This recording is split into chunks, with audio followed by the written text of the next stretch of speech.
자, 이번 시간에는 이제 셀링 포인트부터 보도록 하겠습니다. 자, 셀링 포인트는 자, 여기서 뭐라고 되냐면 부동산이 가지고 있는 특징 중 권리를 취득하는 의뢰인에게 만족을 주는 특징이다 라고 했습니다. 이 부동산을 권리를 취득하는 의뢰인 있습니다. 이거는 누구냐면 매수나 임차예요. 임차. 그리고 만족을 주는 특징이다. 이거는 뭐냐면 장점입니다. 그러면 결국은 이 셀링 포인트는 그 물건에 대한 장점이에요. 그러면 왜 장점을 이걸 추출한다 그래요. 추출한다. 자, 왜 장점을 추출한다? 장점을 집중적으로 강조함으로써 나중에 어떻게 돼요? 쉽게 거래가 이루어지도록 하기 위해서 하는 것이 셀링 포인트입니다. 그래서 이런 셀링 포인트는 장점을 강조하는 거다라고 되어 있고요. 자, 그래서 이거는 쉽게 거래가 이루어질수록 하는 부분이다라고 볼 수 있습니다. 여러분들이 뭐 어떤 점포 같은데 뭐 신발을 사러 간다든가 텔레비전을 사러 간다든가 뭐 옷을 사러 간다든가 그럴 때 이 옷은 이거는 이렇게 해서 하기 때문에 아주 좋습니다라고 하는 거죠. 그게 이거다라고 보시면 돼요. 자, 그러면 중개 심리. 자, 부동산을 중개를 하는 데 있어서 의뢰인들을 설득하고 거래를 성사시키는 이 과정에서 개업 공인중개사가 자, 하나의 판매 활동을 하는 그 과정이 중개 심리다라고 그래요. 이거는 부동산 학 개론에서도 공부할 텐데 AIDA 이거를 아이다 원리다. AIDA 이렇게 아이다 원리다라고 하는 거예요. 그러면 자, 맨 앞에 있는 어테이션 이건 주목 단계입니다. 주목. 자, 그럼 여러분들이 이 주목 단계는 뭐냐? 여러분들이 부동산을 매수 의뢰를 받죠. 일단 매도 의뢰 받아요. 그래서 팔아달라고 물건이 들어오면 어디다가 광고하죠? 물론 직방이나 다방이나 뭐 한방이나 이런 데 광고를 하기도 하고 하겠지만 네이버나 이런 데 하겠지만 가장 광고하기 쉬운 데가 집 그 가게 앞에 이렇게 붙여놓는 거죠. 자, 이거를 점포 앞머리에 광고한다 그래서 점두 광고라 그래요. 자, 이렇게 붙여놓는 거, 요게 주목 단계입니다. 광고 붙여놨어요. 자, 그러면 이제, 물론, 관심 없는 사람들, 뭐 이사 갈 필요도 없고, 집 사야 될 사람도 아니라면, 굳이 지나가면서 거기 있는 거 볼 필요 없죠. 근데 나 지금 이사 가야 돼요. 나 집 팔아야 돼요. 아니면 집 사야 돼요, 지금. 그럴 때는 부동산 관심 있게 보면서 지나갑니다. 그러다 보니까 이 광고를 보니까 어떻게 돼요? 거기 붙여놨죠? 점도 광고. 요거 내가 원하는 집이랑 것좀 비슷하네? 그러니까 관심을 두는 거예요. 자, 이게 인터레스트, 흥미 단계입니다. 그걸 뭐라고 한다? 흥미. 그래서 문 열고 들어오는 단계예요. 자, 문 열고 들어오는 단계가 인터레스트. 자, 그럼 이렇게 문 열고 들어와서 자, 이 물건 어때요? 라고 물어보겠죠? 그러면 그때부터 D 단계가 됩니다. 디자이어. 이거는 욕망 단계예요. 욕망 혹은 또 욕구 이렇게 표현하는데요. 자, 그러면 이제 설득하죠. 설득해야 자, 관심을 뒀어요. 관심을 뒀으니까 이제 막 이 물건 어떻고 당신이 사면 뭐 이 물건 좋고 뭐 저쩌고 하겠죠. 이거 한번 사볼까? 자, 이 사볼까라는 생각이 드는 순간에 욕망 단계예요. 이때 계약 체결을 시도하게 되죠. 액션. 자, 이때 계약 체결을 시도하게 된다. 이게 계약 체결이죠. 이때가 제 계약이 어떻게 됐을 때 체결됐을 때 이렇게 되는 거예요. 자, 그래서 이 네 가지 단계를 뭐라 한다? 아이다 원리다 라고 표현하는 거예요. 자, 그러면 클로징. 클로징은 마무리 단계다라고 하는데요. 자, 일단 계약서에 서명 날인하는 행위나 이 중개 완성 단계죠. 계약 체결 단계. 더 넓은 의미에서는 소유권을 현실적으로 이전시키는 행위를 이야기한다라고 볼 수가 있는 거예요. 자, 그래서 이렇게 지금 클로징은 중개 완성이 돼가지고 중개가 완성. 자, 클로징을 다른 말로, 여기서 이건 거래 완성이 되겠죠? 자, 중개 완성이 되겠죠? 이거는 중개가 완성되는 거다. 이렇게 보시면 돼요. 자, 중개가 완성되는 거다. 자, 그래서 이제 최종적으로 계약이 체결된 단계, 뭐 이런 과정을 거친다. 라고 보시면 됩니다. 자, 그러면 중개대상물 조사 확인하는 부분 보겠습니다. 자, 중개대상물 물건이 들어왔어요. 그러면 중개대상물에 대해서 조사하고 확인해 줘야 되는데, 일단 권리분석이 있습니다. 자, 권리분석은 부동산의 소유권이나 그 외의 권리가 제대로 보호되는지를 확인하는 과정이다. 만약에 이 권리분석을 소홀히 한다면 나중에 개업공개사는 중개한 계약이 깨져버리죠. 그럼 손해배상을 물어줘야 되고 경제적 손실이에요. 또 물론 거기에 따른 소송까지도 가야 되는 판이 벌어지게 되는 거예요. 그래서 이때 자, 이 권리분석이 아주 중요하다. 그래서 항상 이 권리분석이 뭐 된다? 선행되어야지만 된다. 그래서 권리를 분석하는 거다. 그 목적물 안에는 권리가 어떤 거다. 이거를 이제 중개대상물 조사 확인할 때 분석을 일단 해주면 된다라는 부분이고요. 자, 그 다음에 토지 이용계획 확인서가 있어요. 자, 이거는 어느 법에 근거가 있냐면 토지 이용 규제 기본법이라는 게 있습니다. 자, 토지 이용 규제 기본법에 의해서 자, 필지별로 지역, 그 다음에 지구 등 지정 내용과 행위 제한 이런 것들이 각 이 토지 이용 계획 확인서에 나와요. 그래서 이 토지 이용 계획 확인서를 봄으로써 공법상 이용 제한, 그 다음에 거래 규제, 자, 공법상 이용 제한과 거래 규제와 관련된 부분들이 자, 이런 걸 보면서 나옵니다. 근데 문제는 이 토지 이용 계획 확인서에서 전체적인 부분을 다 볼 수는 없더라라는 거예요. 그래서 직접 개업공개사가 확인해서 나가야 될 부분도 많고요. 개별법을 확인해야 될 부분도 많다라는 부분입니다. 자, 일단 토지이용계획 확인서는 공법상 이용제한, 거래 규제와 관련된 부분들이 여기서 확인한다라고 보시면 돼요. 자, 그러면 이제 가족관계 등록부 부동산 종합증명서 보겠습니다. 자, 가족관계 등록부. 자, 가족관계 등록부. 여러분들이 옛날에 호적제도가 있었죠? 지금 젊으신 분들은 호적제도가 뭔가 잘 모르시는 분들 있을 거예요. 근데 일단은, 이 호적제도가 없어지면서 가족관계 등록부라고 하는 부분으로 바뀌었어요. 그래서 출생이라든가 혼인 사망 이런 거 있죠? 출생 혼인 사망, 그래서 가족관계 변동사항 이런 것들에 대해서 공시하는 공부다라고 볼 수 있는데요. 이제 이 호적이 여기 나오죠? 호적제도의 후신격으로서 2008년 1월 1일부터 이제는 그 가족관계 등록부, 뭐 혼인가계 증명서 여기서 다 나오는 거예요. 그럼 이게 왜 필요하냐? 중개대상물 조사하긴 하는데 사람을 조사할 수도 있어요. 자, 이 사람이 피한정 후견인이냐, 피성년 후견인이냐, 이런 것들. 피한정 후견인, 피성년 후견인, 기억하시죠? 결격서의 부분에서 질병 등으로 인하여 사무처의 능력이 부족한 자, 지속적으로 결여된 자 중에서 어떻게 된 거예요? 이거를, 자, 법원에 선고를 받으면 이렇게 되는 거죠. 이렇게 돼가지고 가족관계 등록부에 등재가 되게 됩니다. 자, 그래서 가족관계 등록부를 통해서 이런 것을 확인하는 거예요. 자, 그러면 또 미성년자. 미성년자 같은 경우는 어떻게 돼요? 법정 대리인, 부모를 확인해 줘야죠. 부모는 어떻게 확인? 가족관계 등록부로 확인하면 되는 거예요. 자, 그래서 이 가족관계 등록부가 필요하더라. 그 다음에 부동산 종합증명서라는 게 있어요. 자, 부동산 종합증명서.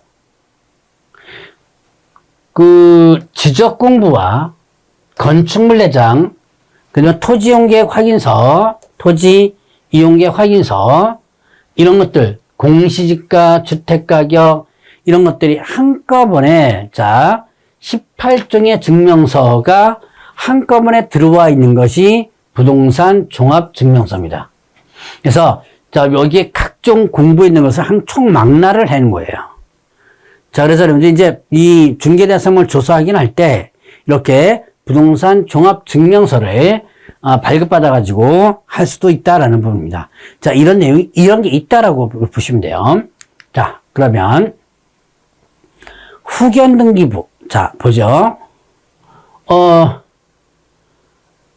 여러분들이 이제, 아까 가족관계 등록부 있었죠? 이 가족관계 등록부를 통해서 피한정 후견인 이런 것들도 받지만, 이렇게 성년 후견, 한정 후견 선고를 받게 되면 후견인이 있어요. 후견인을 어디를 보고 보냐면 후견 등기부라는 게 있습니다. 자, 그래서 이런 성년 후견, 한정 후견, 특정 후견, 뭐 여기서 피성년 후견인, 피한정 후견인, 피특정 후견인 이렇게 표현했었죠. 그 피자는 당하는 사람이고 그 후견을 해주는 사람들을 여기에 성년 후견인, 한정 후견인, 특정 후견이 이렇게 되죠. 이런 공시제도에 있어서 후견 등기제도를 도입하고 있다. 그래서 자, 대법원에서 정하는 가정법원에서 후견 등기부에서 후견 등기관이 어떻게 되는가 이것도 확인해 줘야 되는 거예요. 그러니까 가족관계 등록부를 내서 그 가족의 피한정 후견이 이런 것들을 판단해 봐야 되고 이것도 후견 등기를 보고 등기부상 누가 후견인인가 이것도 확인해 봐야지만 되는 거죠. 자, 이제 이게 후견 등기부에서 역할이고, 자, 환지의 정지. 자, 환지의 정지는 실제 환지 처분 전에 환지 계획대에 의해서 이용 가치를 증진한 목적으로 일정 지역 안에서 토지 소유권 기타 권리를 강제적으로 교환하거나 분합하기로 하는 거. 자, 이게 환지 예정지인데 이때 환지 예정지 증명을 통해서 거래가 돼요. 자, 이게 농촌에 가면요 다랑이논이라는 게 있어요. 자, 막 이런 거 있잖아요. 자, 뭐 논이 막 이래요. 막 이렇게 이제 이런 논들이 있습니다. 자, 이런 논을 자 펴가지고 어떻게 돼요? 이렇게 해버린 거예요. 이 경지정리라고 그러죠? 그러면 여기에 들어가 있는 논이 자 지금 이런 식으로 이게 된다면 여기에는 이 땅 주인과 이 땅의 주인이 같이 들어가 있죠? 여기는 이 땅 들어가 있죠? 이걸 다 구조조정하는 거예요. 이렇게 하는 다음에 자 바로 요때 이렇게 네모반듯하게 하기 전에 이렇게 하겠다라고 예정을 해놓은 게 환지 예정지예요. 그럼 여기에 지정증명을 통해서 이 땅, 이렇게 될 땅에는 이 집 땅과 이 집 땅의 일부가 들어가 있다. 이게 나중에 자 합쳐지고 이쪽으로 넘어가고 이런 것을 확인해 보는 것이 바로 환지 예정지 증명이다 볼 수 있는 거죠. 그 다음에 경계. 자, 경계는 여러분들이 뭐 그렇게 크게 어려운 부분은 아닐 거예요. 자, 지적도나 임야도를 통해서 경계를 일단 확인해야 되죠. 그러니까 여러분 도면에 보면 이렇게 이런 식으로 돼 있죠. 이게 경계. 자, 뭐 집원이 이렇게 써 있고요. 이런 식으로 이제 경계가 돼 있는 거예요. 자, 그러면 이 도면을 통한 경계가 소유권의 범위를 확정시켜 주는 거예요. 그래서 기본적으로 지적도나 임야도를 통해서 경계에 등록한 선을 말한다. 자, 그리고 여러분들이 법적인 경계는 이런 도면상의 경계일 뿐이죠.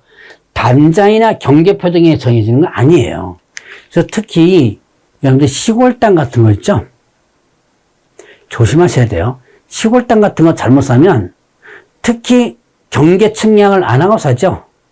그러면 나중에 집 분쟁이 일어날 수도 있고 나중에 집이 졸지에 자 이렇게 내 땅이라고 샀는데 옆집에서 이거 내 땅인데 이렇게 해가지고 찾아가는 수도 있어. 경계를 제대로 확인하지 못하면. 그래서 자 이런 경계는 반드시 여러분들 이제 도면을 보고, 도면 봤다고 해서 경계, 이거 정확하게 표현되는 거 아니에요. 측량을 해봐야 돼요. 측량을. 그래서 일단은 이렇게 경계복원 측량을 해서 그 측량한 대로 거래를 하는 것이 가장 중요합니다. 그래서 어쨌든 경계는 지적도나 임야도 위에 그려진 경계가 경계다 라고 보면 되고요. 자, 그러면 이제 권리관계를 조사합니다. 권리관계. 자, 일단 가등기가 있네요. 자, 가등기. 본등기 하는데 이거는 공시법, 여러분들 이제 공시법에서도 배울 건데 제가 그냥 간단하게만 하고 나머지는 공시법에서 본 과목에서 좀 더 상세하게 한번 설명드릴 거예요. 자, 가등기는 본등기 하는 데 있어서 필요한 형식적 실적 요건을 완비되지 않을 경우에 앞으로 자, 장래 실행될 본등기의 순위 보전을 위해서 해두는 등기를 가등기라고 한다. 자, 그래서 여러분들이 가등기 같은 경우는 주로 뭐 담보가등기, 보전가등기 이렇게 되죠. 그래서 이 가등기는 일단 크게 두 개로 나눠져요. 담보 목적의 담보가등기가 있고, 그 다음에 순위 보전 목적의 보전가등기가 되어 있어요. 이제 등기부에다가 나중에 이렇게 이제 기재가 될 겁니다. 그래서 가등기는 일단 먼저 본등기하기 전에 순간적으로 먼저 일시적 등기를 먼저 넣는 것을 가등기라고 한다. 순위 보전을 위해서. 뺏기기 전에. 아무래도 이게 남한테 뺏길 것 같아요. 그럴 때 본등기하기 전에 먼저 가등기를 해놓는 그게 가등기다. 먼저 등기를 일시적으로 하는 거. 자, 그러면 가처분 등기. 이거를, 자, 가처분이란 권리의 실현이 소송의 지연이나 강제 집행을 면하기 위하여 채무자가 은닉할 가능성이 있을 경우에 보전을 위하여 권리에 관한 분쟁의 소송적 해결 또는 강제 집행 가능에 대기까지 잠정적으로 행해지는 처분이다. 감면 유사한 건데요. 이거는 가처분은 금전과 관계가 없을 때예요. 자, 그래서 이런 가처분은 주로 이렇게 합니다. 처분, 금지, 가처분. 이렇게 신청하는 거예요. 처분, 금지, 가처분. 여러분들이 가처분은 상당히 많이 이용되고 있어요. 부동산뿐만 아니라 여러분들이 정치 쪽에 이렇게 뉴스 국회나 이런 보면 정부에서 어떤 지명이나 임명이나 그렇게 하거나 해고나 가면 해고에 대한 금지 가처분 이런 거죠. 자, 무효 가처분 이런 거. 해고를 무효로 하는 부분에서 가처분 이런 식으로 자, 부동산에서는 처분 금지를 해달라고 가처분 신청을 하게 되는 거예요. 이제 받아들여지면 처분하면 여기에 걸려서 나중에 소유권을 처분하더라도 그 산 사람이 소유권을 뺏길 수 있는 부분이 있습니다. 자, 그러면 가처분은 금전과 상관이 없는 건데 가압류는 금전과 상관이 있어요. 자, 금전 채권 또는 금전으로 환산할 수 있는 채권을 위하여 채무자의 재산을 확보하여 장래에 강제 집행 불능 또는 곤란을 초래하지 않도록 보전할 것을 목적으로 법원에 일시적 압류를 해놓은 거예요. 자, 이게 가압류입니다. 그러니까 이거는 여기서 이렇게 하니까 좀 이해할지 모르겠지만 여러분들이 소송을 하는 거예요. 쟤한테 지금 돈을 얼마 못 받고 있어요, 지금. 내가 돈을 못 받고 있는데 이거를 받기 위해서 소송을 합니다. 반환 청구 소송 이런 거죠. 근데 이길 거가 뻔히 아는데, 자, 이거 소송을 이겨야 내가 분명히. 그런데 이 재산을 다 처분해버리면 어떻게 돼요? 소송 과정에서 재산을 다 처분해버리면 실적으로 내가 법적으로 소송을 이기더라도 얘 재산 다 없애버렸죠? 그 나중에 강제 집행할 것도 없어져 버리는 거예요. 그래서 나온 게 가압류량이 나온 거예요. 자, 내가 제 얼마 받을 게 있어서 소송하고 있는데 이 재산을 처분할 것 같다. 일제적으로 압류를 좀 해주라 라고 법원에다가 묶어두는 거. 예, 여기에 대한 게 가압류 등기가 되는 거예요. 그러니까 가처분 등기하고 가압류 등기는 비슷한데요. 가처분 등기는 금전과 상관없을 때 어떤 행위에 대해서 금지하는 것이고, 가압류 등기는 금전과 상관 있는 소송이나 이렇게 될 때 요때 가압류 등기가 들어간다라고 보시면 돼요. 자, 그러면 이제 압류 등기. 자, 가압류가 있고 압류가 있죠. 압류는 넓은 의미로 특정 물건 또는 권리에 대하여 개인의 사실상 법률상의 처분을 제한하는 국가기관에 의한 강제적 행위이다. 좁은 의미에서는 금전채권에 대한 강제 집행이 있어서 단계에서 집행관이 채무 재산을 확보하고 채무자의 처분권을 제한하는 강제적 행위다. 이거 그 두 가지의 개념인데요. 자, 이제 우리가 글자로 했을 때는 더 어려운 느낌이 들기도 해요. 압류와 관련된 부분은 국가기관의 강제적 행위. 이거는 세금을 뭐 했을 때? 체납했을 때. 세무서나 지자체에서 그 물건을 압류를 한 다음에 강제 처분하는 거예요. 이걸 압류 부동산이라고 해요. 압류 부동산 이렇게 표현합니다. 그러니까 국가기관에서 잡아놓는 거예요. 이 압류, 잡아놓는 겁니다. 세금을 체납했죠. 세금 확보해야 될 거 아니에요. 체납한 세금을. 그래서 그 사람의 부동산을 먼저 국가에서 잡아놓는 것을 압류라고 표현하는 거예요. 자, 그러면 두 번째, 좁은 의미로서는 강제집행, 경매죠. 경매에서, 자, 경매 등기가 된다면, 경매 신청을 하죠. 자, 내가 지금 쟤한테 돈을 못 받았어요. 그래서 못 받은 부분을 집 한 채가 있거든요. 그거를 경매를 좀 하겠다. 그래서 그 집을 경매 신청합니다. 그럼 이런 경매를 신청했을 때 경매 등기가 된다면, 그러면 어떻게 됐어요? 이제는 경매 등기가 됐다면 앞으로 다른데 이미 낙찰받아서 갈 거라는 것을 예고한 거죠. 그래서 딴 사람 사지 마라. 물론 이제 소유권이 있었던 게 할 수도 있어, 실질적으로는. 그러나 사지 마라. 앞으로 경매될 거니까 이거를 알려주는 것이 압류예요. 그래서 법원에 경매 등기가 되면 법원에서 자, 압류를 해가지고 압류의 효력이 발생된다라고 하는 거예요. 자, 그래서 압류 효력이 발생된다.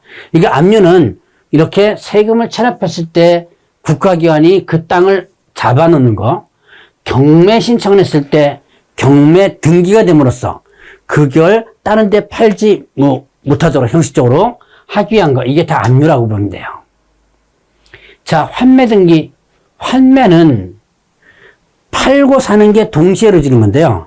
그럼 내가 팔았다. 일정 기간이 된 뒤에는 나한테 그 도로 내가 사겠다라는 것이 일단은 환매예요. 그래서 넓게는 매도인이 일단 매각한 목적물에 대하여 대가 상당액의 금액을 매수인에 지급하고 이것을 다시 구입하는 제도다. 내가 1억에 팔았어요.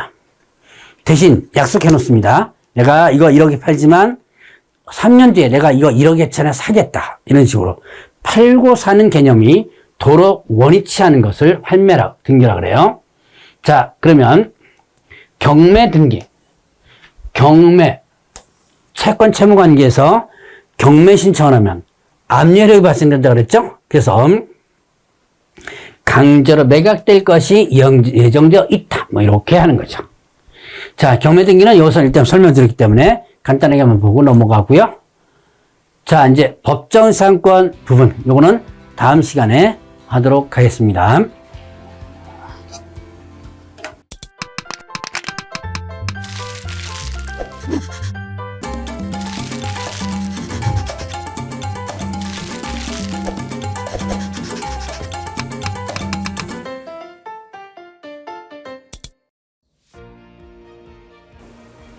자, 이번 시간에는 권리관계와 관련된 부분에서 법정지상권, 이걸 민법에서 나오는 거죠.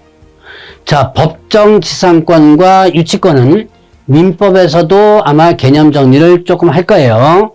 자, 법정지상권은 그 지상, 땅 위에 권리인데요. 땅 위에 권리. 법정이 들어가니까, 자, 우리가 지상권이라든가 이런 권리는 서로 둘 다 약정해줘야 돼. 계약서 써가지고. 그런데 앞에 뭐가 들어간다면, 법정이 들어간다면, 굳이 계약서를 안 쓰더라도 그 권리가 법적으로 인정되는 게 법정이에요. 그러면 이 법정상권은, 자, 당사자 사이에 지상권 설정이 없는 경우에도 법률이나 아니면 관습법에 의해서 건물의 철거를 방지하기 위하여 인정하는 건물 지번의 토지 사용권이다. 자, 토지와 건물 소유자가 같았는데 이게 토지와 건물 소유자가 달라지는 경우가 있어요. 자, 경매나 이런 걸로 매매나, 자, 여기에 땅 A 소유입니다. 건물 A 소유입니다. 그런데 땅은 그대로 놔두고 건물만 B로 넘기는 거예요. 건물만. 그러면 자, 토지 소유자와 건물 소유자가 달라지죠. 그러면 이때 이 토지 소유자는 자, 땅 위에 있는 이 건물에 대해서 야, 이제 내 땅 위에 네 건물 있으니까 나는 이거 용인 못하겠다. 너 철거해라고 할 수 있는 거예요. 자, 원래라면 어떤 권리가 없다면 그러면 이 B는 이 건물만 사거나 취득한 뒤에 졸지의 토지 소유자의 행패에 의해서 어떻게 된다? 건물을 철거해야 되는, 법적으로 어쩔 수 없이 철거해야 되는 이런 상황이 발생돼요. 그래서 그런 거를 막기 위하여 법적으로 지상권을 인정해 주는 거예요. 그럼 여기에 지상권, 땅 위의 권리, 지상, 땅 위의 권리죠? 이 권리가 인정되면, 자, 이때 토지 소유자는 이 건물 소유자에게 지상권을 설정한 것으로 간주를 하기 때문에 권리를 인정해 줄 수밖에 없는 거예요. 그러니까 철거해라고 하지 못한다는 얘기죠. 여기가 바로 법정 지상권의 기초적인 개념입니다.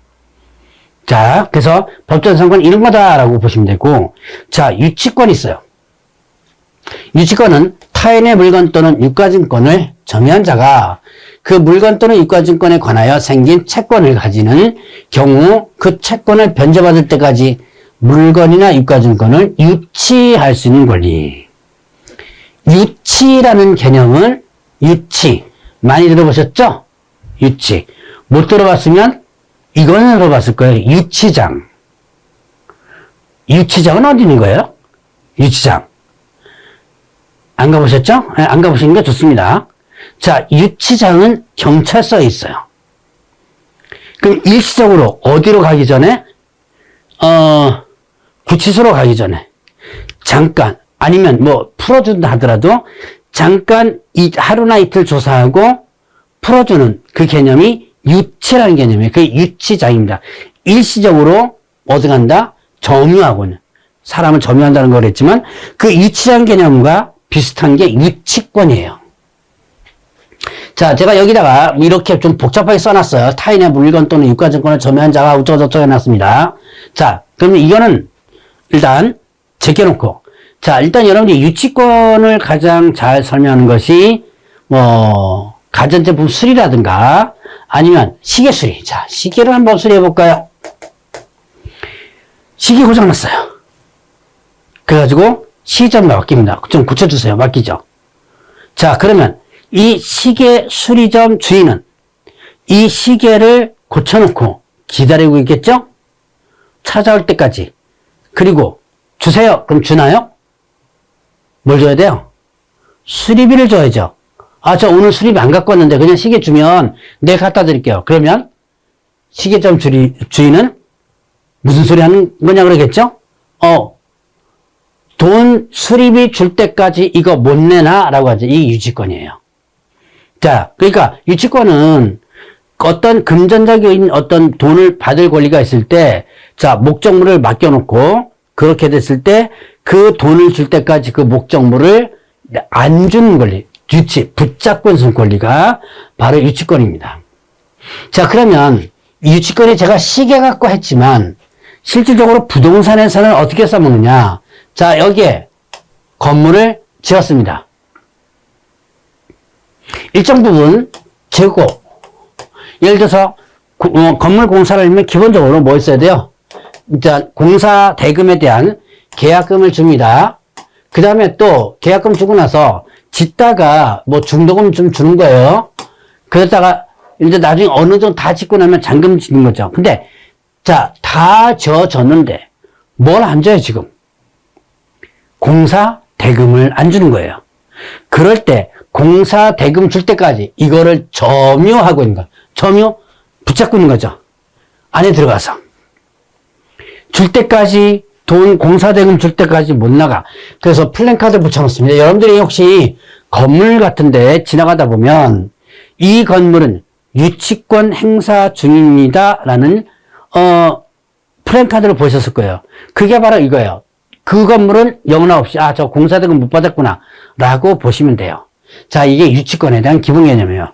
그리고 유치권은 이제 이렇게 공사대금도 있지만 임대차에서 어떤 시설비라든가 창문 바꾼 거 그것도 유치권 행사할 수도 있어요. 여러 가지로 뭐 안에 있는 시설물 좀 바꾼 거 가지고도 할 수 있는데 보통 보면 이제 공사대금을 갖고 많이 하는 거. 자, 그래서 이게 유치권이라고 보면 돼요. 자, 그러면 분묘기지권.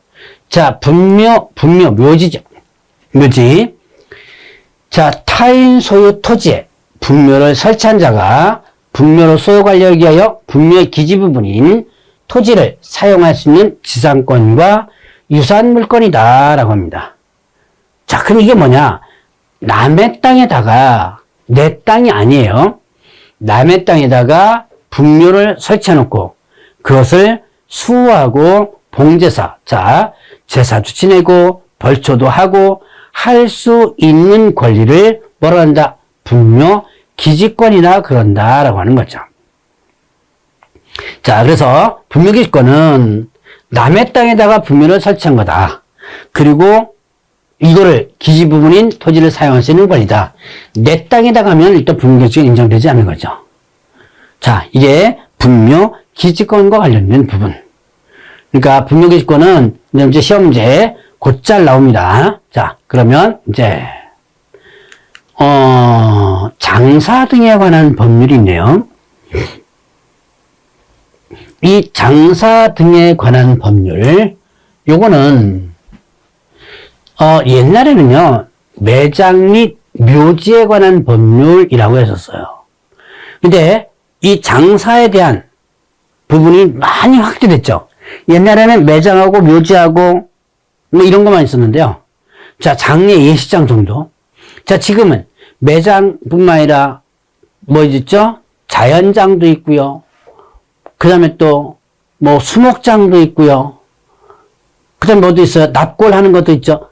봉안묘라고 그러죠. 자, 그런 것들이 여러 가지가 있기 때문에 이거를 확장시켜서 이렇게 장사 등에 관한 법률로 바꿔놓은 겁니다. 그래서 장사의 방법, 장사시설 설치 조성 관리에 관한 사항을 정한다라고 되어 있어요. 자, 그래서 이 장사 등에 관한 법률에서는 자, 묘지 설치를 어떻게 한다?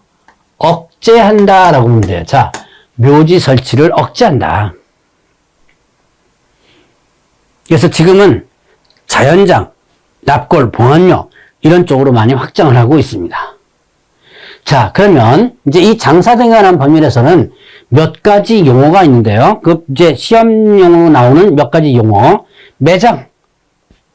이거 뭐 제가 특별히 많이 설명 안 드려도 될 거예요. 시신이나 유골을 땅에 묻어 장사하는 거. 시신을 직접 아니면 유골. 그럼 유골이 뭐냐? 남의 땅이 그 땅 속에 있는 것을 파서 유골만 해가지고 다시 묻는 거죠. 이장할 때 많이 하죠. 그래서 이 매장은 시신을 묻거나 유골을 직접적으로 묻는 것을 매장이라 그래요. 자, 화장은 뭐야? 불태우는 거죠. 불에 태워서 골분, 뼈가루가 나오면 그것을 뭐 뿌리거나 묻거나 이렇게 된 거죠. 옛날에는 이렇게 화장 골분을 아무 데나 못 뿌렸어요. 그냥 묻거나 이렇게 했는데, 지금은 일정 부분, 예를 들어서 뭐, 수도법상 상수원 보호 구역이라든가 그런 곳이 아니라면 강물에, 여러분들이 저기 영화를 보면 이런 거 기억나신지 모르겠어요. 사람이 죽죠? 애인이 죽었어요. 그러면 이렇게 옷 입고 강에 가서 노져가면서 강물에서 쫙 뿌리고 하는 거 있죠? 그거 원래 사실 못했어요. 법적으로 못했어요. 근데 지금은 이게 법적으로 가능해요. 단, 상수원 보호지역 이런 데서는 못합니다. 그거 외의 지역에서는 이렇게 가능하도록 돼 있어요. 많이 이제 넓혀놨습니다. 어쨌든 화장을 불태우는 거다. 자연장. 자, 불태워서 나오는 유골의 골분. 뼈가루죠? 이거를 수목이나 화초 잔디 등의 밑에나 주변에 묻거나 또, 뿌려서 장사하는 거예요. 제가 지금 금방 이 뿌려서 하는 게 자연장 하는 부분이죠. 자, 그래서 산 같은 데 그냥 뿌리기도 하고 강물에 뿌리기도 할 수 있어요. 물론 뭐 상수원 보호구역 이런 보호되는 지역은 안 된다 그랬습니다. 어쨌든 그런 우회 지역에서는 일단 이렇게 자연장하는. 근데 보통 일반적으로 이런 뿌려서 장사하는 것 이거보다는 주로 화초잔디 이렇게 땅에 묻어가지고 하는 것을 자연장이라고 많이 해요. 자, 그러면 개장이라고 하는 부분이 있는데요. 개장은 매장한 시신이나 유골을, 자, 매장한 시신 유골이 있습니다. 이거를 또 옮기거나 화장하는 거. 그러니까 개장은 파내는 거다라고 보시면 되죠. 개장은 하는 거 파낸다. 그래서 다시 화장하거나, 자, 아니면 다시 이장하거나 뭐 이런 거 얘기하죠. 자, 봉안은 유골을 봉안시설에 뭐 하는 거예요? 안치시키는 거다. 그러니까 여러분들이 화장해가지고 지금은 납골이라는 말을 안 쓰죠. 납골묘 이렇게 안 쓰죠. 지금은 이제 봉안묘 이렇게 쓰는데요. 자, 그래서 그런 데다가 일단은 안치하는 거. 여러분들 텔레비전을 보면 이제 칸칸이 이렇게 칸막이 돼 있고 꽃 이렇게 붙여놓고 뭐 거기에 뭐 사기 그릇 안에 이렇게 모셔두는 거죠. 요게 봉안입니다. 분묘는 시신이나 유골을 매장하는 시설. 자, 분묘와 묘지의 개념을 잘 한번 보세요. 분묘는 시신이나 유골을 매장하는 시설이고, 묘지는 그 분묘를 설치하는 구역을 말한다라고 했는데요. 이거 뭐냐면, 자, 이게 묘지예요. 그 사이에 요런 안에 이렇게 있다면 이거는 분묘입니다. 자, 예를 들어서 가족묘지 이렇게 했죠. 개인은 분묘의 묘지가 하나씩 있으니까 의미가 없는데, 자, 개인 묘지는 분묘의 묘지죠. 분묘 하나의 묘지. 자, 뭐 쌍분 단분은 있겠지만, 자, 그런데 가족묘지는 여기 한꺼번에 큰아버지, 작은아버지부터 제가 쭉 가족을 이렇게 모셔둔 거죠. 이게 이 전체가 뭐가 되는 거? 가족 묘지가 되고, 요 분묘는 큰아버지 거, 이건 작은아버지 거, 이건 할아버지 거, 이렇게 되는 거죠. 자, 그래서, 자, 다시 한번. 분묘는 요 하나하나가 분묘해요.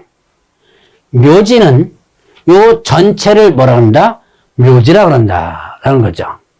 그래서 우리가 공동묘지라고 표현하죠.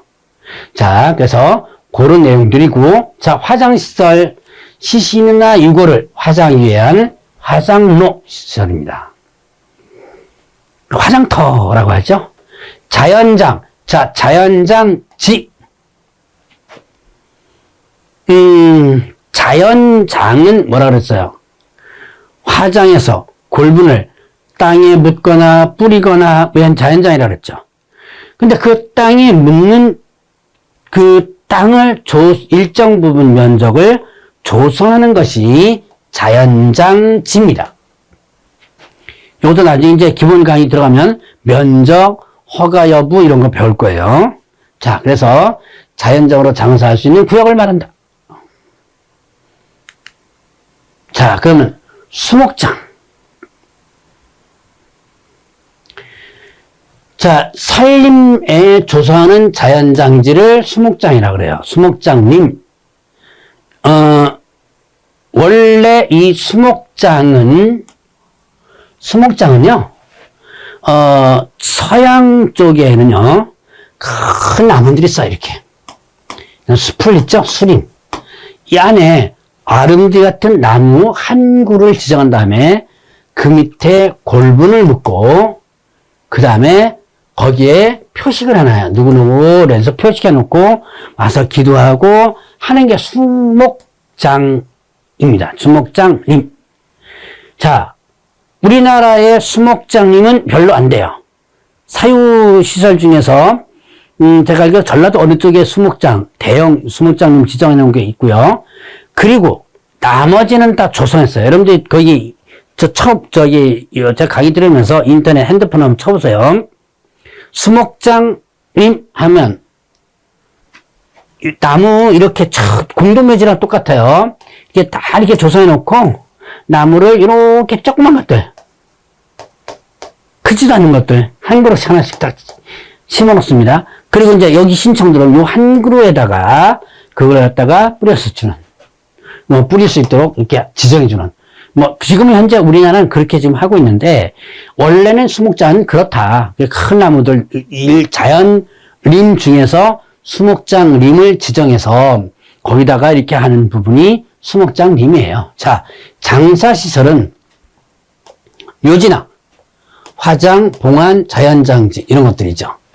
장례식장 이런 것들이 장사시설에 드는 거고, 이게 참 별거다 하죠. 장사 등에 관한 법률에 있는 별거다. 시험 문제 나올 수 있고요. 자, 연고자라는 게 있습니다. 사망자에 있어서 연고자 순서예요. 자, 연고자의 권리 의무는 다음 순서로 행사한다. 가장 먼저 배우자. 배우자가 없으면 자녀. 그것도 없으면 부모. 자, 1순위, 2순위, 3순위 이렇게 들어가는 거예요. 자녀의 비속, 그 다음에 부모의 존속, 형제자매 이렇게 된 거죠. 이런 식으로 일단 연고자가 순서로 나간다. 자, 이게 연고자의 법적인 연결되는 부분이 있습니다. 그걸 위해서 이제 이렇게 됐다라고 보시면 돼요. 자, 그럼 이제 계약 체결과 관련된 부분이 있네요. 자, 계약 체결. 자, 계약이 체결되는 것은 뭐뭐에서 청약과 그 다음에 승낙에서. 자, 계약이 제가 중개사법 하면서 중개계약 있었고요. 매매계약이 있었어요. 혹은 임대차 계약 있죠? 임대차 계약. 이거를 묶어서 거래 계약이라 그래요. 자, 그러면 이제 뭐와 뭐를 구분할 거냐면 중개 계약과 거래 계약을 구분할 거예요. 자, 지금 이게 세 번째 하는 건데, 세 번째 좀 더 상세하게 해볼게요. 자, A하고 B가 개업공개사 갑에 의해서 이제 거래합니다. A는 갑에게 이거 집 팔 거니까 살 사람 소개시켜줘. 당사자 일방의 의사표시예요. 소개시켜줘. 그러면 내가 살 사람 있으면 소개시켜줄게. 대답했죠? 이게 자, 소개시켜줘. 청약이 되는 거고, 소개시켜줘. 줄게. 승낙이 되는 거죠. 청약과 승낙에서 중개 계약이 성립되자. 계약이 성립되는데 중개계약이에요. 중개계약이 성립된다. 자, 그러면 B는 갑에게 나 아파트 살 거니까 팔 사람 소개시켜줘. 청약이죠. 그리고 내가 팔 사람 있으면 물건이 당신이 원하는 물건이 있으면 소개시켜 줄게라고 하면 승낙이 되죠. 청약과 승낙에서 계약, 즉 중개 계약이 성립되는 거예요. 자, 민법을 여러분들이 기본적으로 공부했다는 기본 조건 하에 설명하는 겁니다. 설마 제 과목 2차 과목이 첫 번째 과목인데 민법 개론 공부 안 하고 제 과목 먼저 듣는 거 아니겠죠? 그럼 안 돼요. 일단 민법 개론 듣고 제 과목 해줘야 돼. 그래야지만 이런 게 이해가 됩니다. 그러면 갑은 얘한테부터로 얘와 중개계약 지냈죠? 조건이 맞으면 갑은 A와 B를 소개시켜 주겠죠. 그러면 A는 아파트를 팔겠다, B는 아파트를 사겠다라고 하는 거죠. 팔겠다 청약, 사겠다 승낙. 이게 또 계약이 성립되는 거예요. 자, 그러면 이건 무슨 계약? 팔겠다, 사겠다 계약이 무슨 계약이죠? 자, 매매 계약이죠. 그래서 이 중개 계약과 그 다음에 매매 계약 두 가지의 기본 개념이 여기서 나오는 거예요. 자, 이게 계약과 관련된 부분인데, 그러면 여기서 부동산 계약 실무에서 나오는 이거는 이 매매 계약과 관련된 부분이죠. 중개 계약은 앞부분에서 이미 했던 부분입니다. 자, 그러면 매매 계약할 때 비용이 나오는데요. 그 비용을 뭐라 한다? 매매 비용이라 그런다. 매매 비용. 자, 그래서 이 매매 비용은 매매 계약을 체결함에 있어서 일반적으로 소요되는 비용으로서 목적물의 측량 비용, 평가 비용, 계약서 작성 비용, 공증 비용 이런 것들이다. 이런 매매 비용은 특약이 없으면 일단 쌍방이 균분해서 부담한다 이렇게 돼요. 자, 매매 계약 체결할 때 측량할 때 측량 비용, 감정 평가를 요구하는 경우가 있습니다. 평가 비용. 근데 일반적으로 법인이 거래할 때 감정 평가서를 요구하는데 이 법인이 매도자한테 요구하는 경우가 있어요, 사실. 감정평가 해주세요라고. 근데 사실 이 감정평가 비용은 매도자, 매수자 공동 비용입니다, 원칙적으로. 근데 큰 법인에서 어떤 땅을 살 때는 그 일방적 지위에 의해서 감정평가 비용 당신이 내세요라고 하는 경우 있습니다. 근데 팔려면 어떻게 돼요? 내가 그냥 감사하고 하는 거죠. 그런 어쨌든 우리가 법적으로는 공동 비용이에요. 그 다음에 계약서 작성, 이거는 이제 주로 법무사라든가 변호사라든가 아니면 또 행정사 있죠? 거기서 계약서 대신 써줄 때. 개업공개사는 작성 비용 못 받아요. 중개보수 받으니까. 그 다음에 공증하면 공증비 이런 것들은 쌍방이 균분하는 것이 원칙이다. 다만, 약정이 있다면 약정에 의한 거죠. 자, 매매 비용은 매매 계약을 체결함으로써 일반적으로 소요되는 비용을 뭐라 그런다? 매매 비용이라 그런다. 자, 그 다음에 전자계약. 자, 요거는 이미 부동산 거래신고 부분에서 한번 나온 거예요. 부동산 전자계약 시스템, 이걸 또 정확히 표현한다면 부동산 거래 계약 시스템, 거래 계약 시스템이다 라고 했었죠. 자, 거래 계약 시스템. 자, 전자계약 온라인 시스템을 통해서 거래계약서를 작성하는 것이고, 자, 거민. 자, 이 거민계약서는 부동산 등기 특별제시법에 따라 투기 탈세를 방지하기 위해서 만든 것이다. 거래 동향 파악하기 위해서 만든 것인데요. 자, 일단은 시장, 군수, 구청장 있습니다. 시군구청장에 거민을 받아서 등기할 때 제출하는 거예요. 그런데 지금은 이 거민 부분이 뭘로 거의 다 대체되냐면 부동산 거래 신고 있죠? 자, 부동산 거래 신고로다가 많이 대체됐기 때문에 부동산 거래 신고하면 거민 받은 것으로 본다 이렇게 됐습니다. 그래서 이제는 이 거민은 매매는 이제 거민 안 받고요. 부동산 거래 신고해야 되니까 교환 거민 대상입니다. 증여 거민 대상이에요. 자, 교환 증여는 거민을 받아야 돼요.